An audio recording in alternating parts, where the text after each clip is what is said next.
नमस्कार सांग माने आज आपण माननकु पाखकु आसीचे टिके कथा हेबा पई प्रतिदिन टॉपिक थारु आजिर टॉपिक टी होची टिके भिन्न।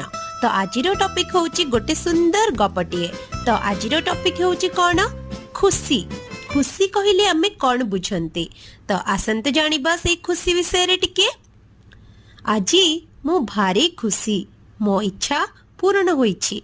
दीर्घ दिनर अभिलाष मोर चरम सीमारे। बोध हुए सारा संसार सबु खुशी मो पणतरे अजाड़ी हुई पड़ी। भारी हसवा को इच्छा होची। कंठ फटाई मन खोला हसरे मु समस्त को जणाई देबाकु चाहूची मु बहुत खुशी। मोर मनस्कामना आज पूर्ण होईछि। किंतु ए खुशीर राज कौन केही जानते कि केही भी जानते नहीं। से खुशीर राज होची आमर मनरे थिबा अकुहा कथा एवं आमर आत्मसम्मान। So thank you.